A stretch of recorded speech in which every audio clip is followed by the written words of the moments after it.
Hello everyone, have a nice day. Today we'll follow Jack, Tutien, and Mom Loey as they visit the Tet market, wrap warm Bon Chung at home, and walk door to door sharing gifts with families and kids in the neighborhood. If you find it interesting, don't forget to subscribe to the channel so you don't miss the next videos. Mom Loey's hands were shaking so hard, the square Banh Chung almost slipped from the red cloth. The old woman standing in the doorway, thin shoulders, silver hair pulled back, reached out slowly, as if she was afraid the gift might disappear if she moved too fast. Behind her, a little boy about 8 peeked from the side of the doorframe, eyes wide and hungry for more than food. Tutien held her breath. Jack didn't rush. He stood half a step behind Mom Loey, close enough to steady her without making her feel small. His glasses caught the soft morning light, and his voice stayed low only for her. "You're doing fine," he murmured. "Just give it with your heart." Mom Loey swallowed. Her throat tightened like a knot that had been there for months. This is Bon Chung," she said, voice trembling. "We made it last night. For Tet." The old woman's hands closed around the warm, heavy square. She pressed it to her chest, like it was a memory brought back to life. "Thank you," the woman whispered, and the words cracked open into tears. "Thank you. I didn't think..." "This year..." The boy stepped forward, staring at the red cloth and then at Tutien. "Is it really for us?" he asked, almost accusing like hope had lied to him before. Tutien crouched down so her eyes were level with his. She smiled, gentle but sure. "It's for you," she said. "And there's candy too." She opened a small bag of sweets, bright wrappers catching the sun. The boy's face changed instantly with surprise, then shy joy, like a light turning on inside him. Mom Loey watched that light and suddenly couldn't hold her tears anymore. She wiped them quickly, embarrassed. Jack's hand rose brief, steady resting on her shoulder. Not to silence her emotions, just to remind her she wasn't alone. And as Tutien heard the old woman whisper blessings over the Bon Chung, she realized something. Sharing warmth didn't make their home smaller. It made it bigger. That morning had started quietly, before the neighborhood woke. Sunrise spilled across the farm in a thin golden layer. A gentle wind moved through the orchard, leaves like a soft sigh. Tutien stepped outside, with her hair tied up and sleeves rolled, ready for a busy day and strangely excited for it. Jack followed, already wearing his glasses, carrying 2 woven baskets like they were part of a plan. He checked the straps, then looked at Tutien's face as if that mattered more than any list. Mom Loey came last, scarf wrapped tightly, eyes scanning the yard like worry still lived in the corners. Jack noticed immediately. He always did. "We go early," he said softly, "before the market gets too crowded. No rushing." Mom Loey hesitated. "I don't like crowds." Tutien reached for her hand, warm and steady. "Then we walk slowly. I'll stay with you." Jack didn't add pressure. He simply opened the gate and positioned himself slightly to the outside as they walked quietly before anyone even asked for it. The Tet market was already alive, a river of color and sound. Peach blossoms blushed the air pink. Kumquat trees stood heavy with golden fruit like tiny suns. Vendors called out cheerful prices, children darted between legs, and the smell of fresh leaves and sweet snacks floated through the lanes. Tutien's eyes lit up like she'd been waiting for this all year. "Look," she breathed, pointing. "Peach blossoms have so many buds." Mom Loey slowed in front of a kumquat tree. Her fingers hovered over one fruit, not touching it first, as if she didn't trust luck to stay. "This one," she murmured. "It looks full." Jack didn't question her. Then we take this one. Tu Tien smiled at Mom Loy, and Mom Loy surprised herself by smiling back.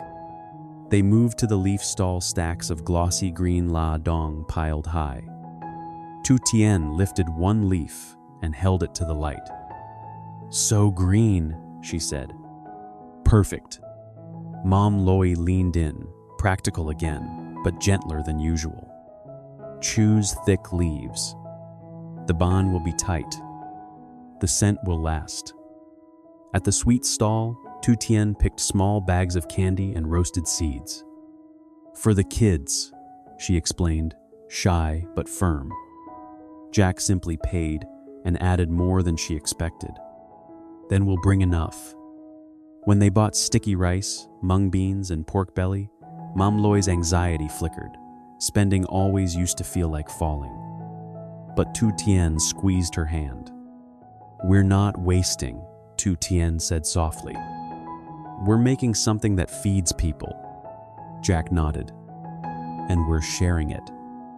That word sharing settled Mom Loy's breathing like a hand over her heart. Back home, the farm looked brighter just from seeing them return.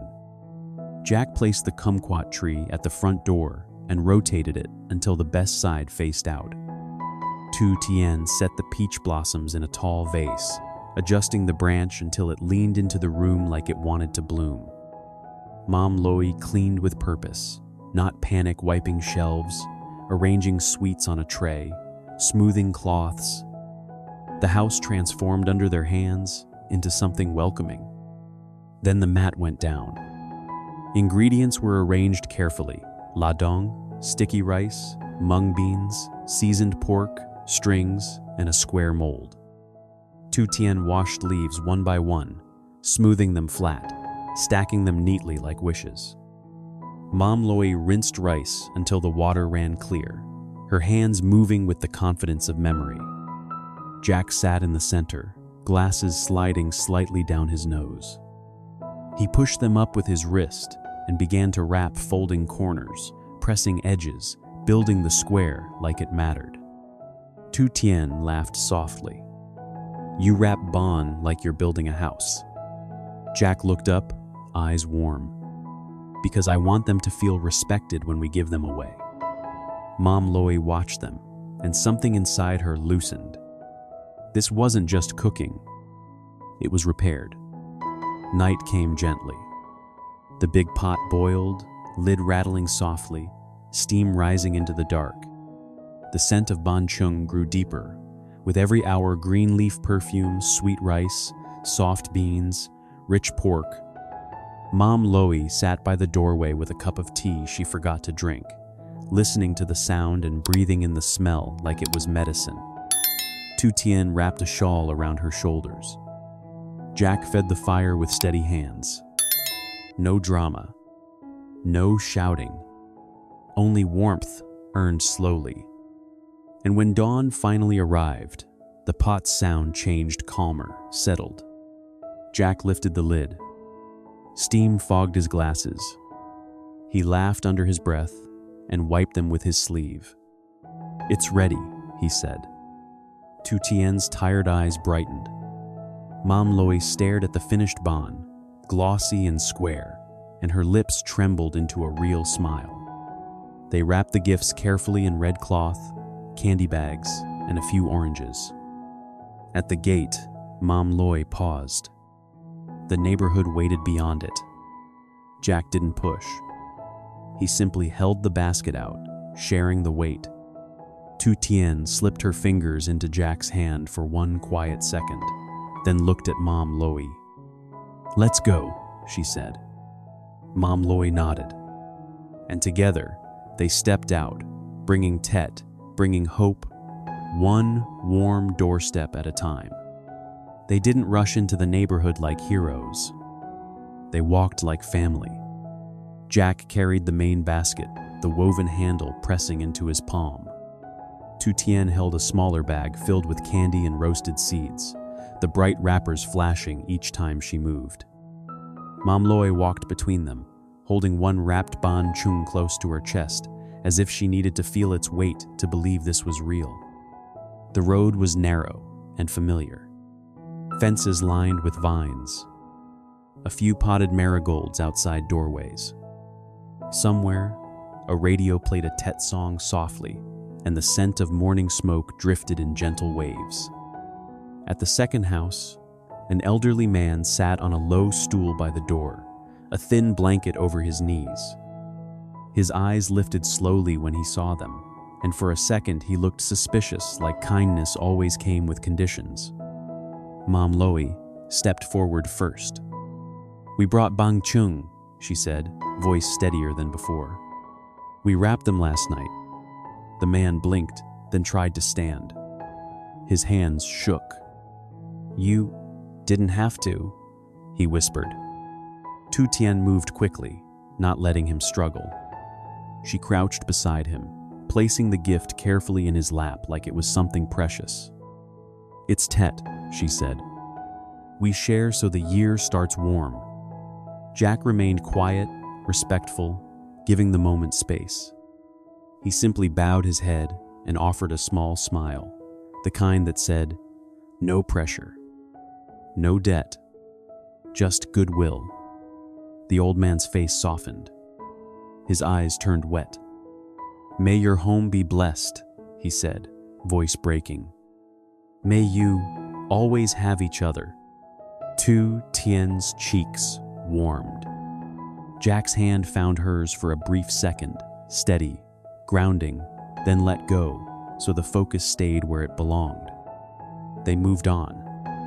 A small house with a patched roof. A young mother holding a toddler who clung shyly to her shoulder.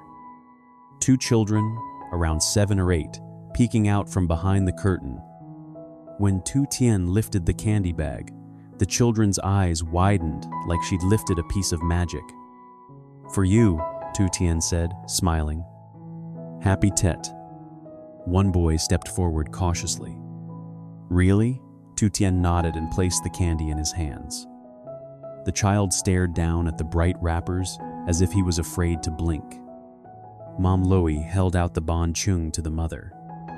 The young woman's mouth opened, then closed again. Her eyes filled so quickly it startled her.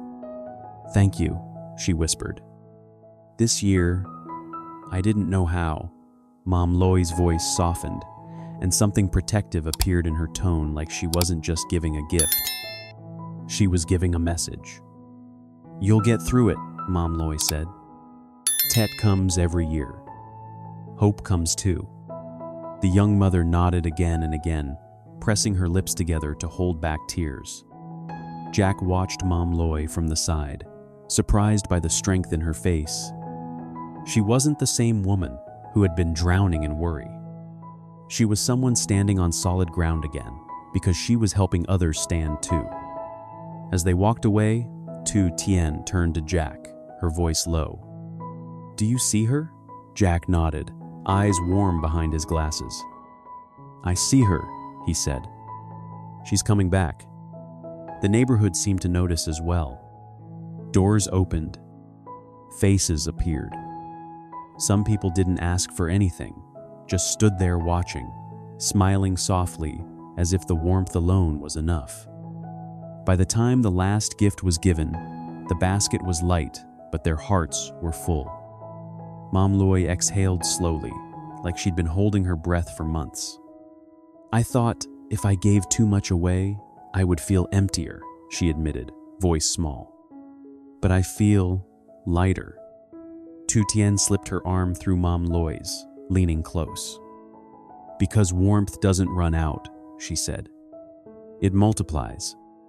Jack looked at both of them, Mom Loie's softened eyes, Tutien's quiet joy, and felt something settle inside him like a promise.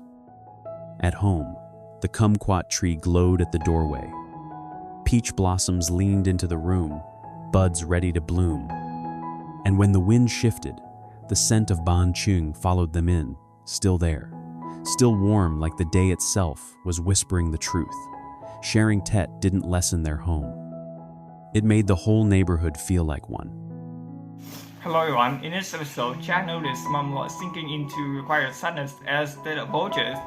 So he and Tutien decided to take her to the Tate market to change the air around her heart. In a crowd of red lanterns, sweets and fruit, Mom at first freezes, overwhelmed by noise and memories, but Jack gently shows her why Tutien guides her with small, safe choices. Mom slowly begins to participate again, selecting lucky tangerine, and finally touching a peach blossom brand filled with pearls. A symbol of hope that my plum on time. They buy simple taste treats and a gift package for a relative. Then bring Mama to a clothes shop where a new coat and a scarf become a quiet reminder that she deserves warmth too. Back home, tea and sweet potato